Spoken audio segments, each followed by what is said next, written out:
अस्सलाम वालेकुम, welcome to my YouTube channel. आज हम लोग जिस असूल को पढ़ेंगे वो है तनवीन। तनवीन क्या है? दो ज़बर, दो ज़ेर या दो पेश को हम तनवीन कहेंगे। हरूफ तनवीन पर बाज़ू का गुन्ना किया जाता है। जब गुन्ना का असूल आएगा तब मैं आपको बताऊंगी कि गुन्ना क्या होता है। नाक में आवाज़ दे जाने को गुन्ना कहते हैं। गुन्ना की मिकदार एक अलिफ के बराबर होती है। नाक में आवाज़ दे जाने से मुराद है करके पढ़ना। आपकी नाक में आवाज़ आएगी, लेकिन तनवीन में बाज़ दफ़ा हम गुन्ना करते हैं, हर दफ़ा हम गुन्ना नहीं करते।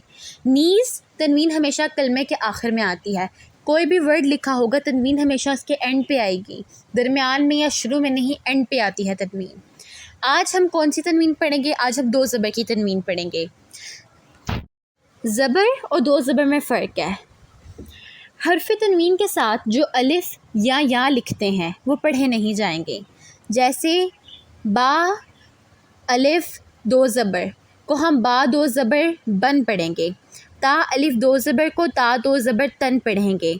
दाल दो ज़बर या को हम दाल दो ज़बर दन पढ़ा जाएगा, यानी कि हम लोग अलिफ़ और या को साइलेंट कर देंगे, अलिफ़ और या को नहीं पढ़ेंगे। बा दो ज़बर अलिफ़ आया है उसको हम बन पढ़ेंगे, बा दो ज़बर बन। उसमें अलिफ़ का कोई कंसेप्ट नहीं होगा, ना ही कि अलिफ़ को कोई आवाज़ आएगी। उसके बाद बा दो ज़बर अलिफ़ बन को पढ़ते हुए ऐसा ना हो कि हम उसको लंबा कर दें, यानी कि बान करके ना पढ़ दें। बा दो ज़बर अलिफ़ बन, ता दो ज़बर अलिफ़ तन। उससे बान या तान करके हम लोगों ने नहीं पढ़ना। हमने आवाज़ को नाक में नहीं लेकर जाना, बन करके नहीं पढ़ना। हम लोगों ने बा दो ज़बर अलिफ़ बन पढ़ना है। जिन हरूफ पर आवाज़ नाक में जाती है वो दूसरे हैं। इसके बाद जिस रा पर दो ज़बर की तनवीन आएगी उसको हम हमेशा पुर पढ़ेंगे। बा ज़बर बा, शीन ज़बर शाह, रा दो ज़बर रन, बाशा रन। अब एक अगली बात, जिन अल्फाज के आखिर में दो ज़बर की तनवीन होगी और उन अल्फाज के आखिर में अलिफ़ होगा, और जब उस अलिफ़ के आगे वक्फ़ आएगा, यानी कि हम लोगों ने स्टॉप कर देना है, वक्फ़ का मतलब स्टॉप करना होगा, तो हम उस अलिफ़ को अलिफ़ मद्दा में बदल देंगे।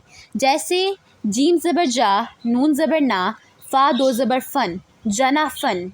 लेकिन अगर इस वक्फ़ आ गया तो वक्फ़ की सूरत में हम लोग जीन ज़बर जा, नून ज़बर ना, फ़ा ज़बर अलिफ़ फ़ा, जना फ़ा करके पढ़ेंगे। इसी तरह जब एक किसी भी वर्ड के आखिर में ता हो, गोल ता, और उसके ऊपर तनवीन आ जाए तो हम ता को हा में बदल कर पढ़ेंगे। जिस तरह बा ज़बर बा, क़ाफ़ ज़बर क़ा, रा ज़बर रा, ता दो ज़बर तन, बाक़रा तन। अगर इसके आगे वक्फ़ आ जाएगा तो हम पढ़ेंगे बा ज़बर बा, क़ाफ़ ज़बर क़ा, रा ज़बर रा, हा, बाक़रा।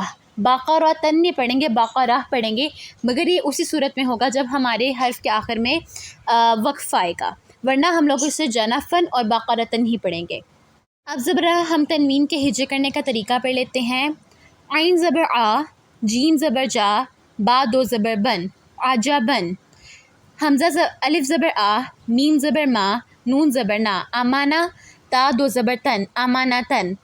आइन ज़बर आ, बा ज़बर बा, आबा, सा दो ज़बर सन, आबा सन। हा ज़बर हा, रा ज़बर रा, जीम दो ज़बर जन, हारा जन। मीम ज़बर मा, रा ज़बर रा, मारा, हा दो ज़बर हन, मारा हन।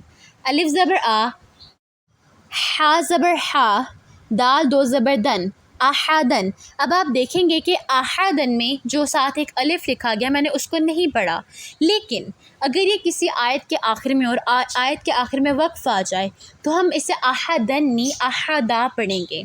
हम लोग इसको अलिफ मद्दा में चेंज कर देंगे। रा ज़बर रा, शीन ज़बर शाह, दाल दो ज़बर दन, रोशा दन। अलिफ ज़बर आ, जाल दो ज़बर दन, अज़न। अब हम लोगों ने यहाँ जो या लिखा है उसको काउंट नहीं करना, ना ही उसको पढ़ना है, बस अज़न पढ़ना है। बा ज़बर बा, शीन ज़बर शाह, रा दो ज़बर रन, बाशा रन। बा ज़बर बा, त्वा ज़बर त्वा, रा दो ज़बर रन, बात्वा रन। हा ज़बर हा, रा ज़बर रा, सीन दो ज़बर सन, हारा सन। क़ाफ़ ज़बर क़ा, स्वाद ज़बर स्वा, क़स्वा, स्वाद दो ज़बर स्वन, क़स्वा स्वन। मीम ज़बर मा, रा ज़बर रा, ज़्वा दो ज़बर ज़्वन, मारा ज़्वन। वाव ज़बर वा, सीन ज़बर सा, त्वा दो ज़बर त्वन, वासा त्वन। شین زبر شا، توا زبر توا، توا دو زبر تون، شا توا تون. خوا زبر خوا، توا زبر توا، حمزہ دو زبر ان، خوا توا ان. ویڈیو کو لائک ضرور کیجیے گا.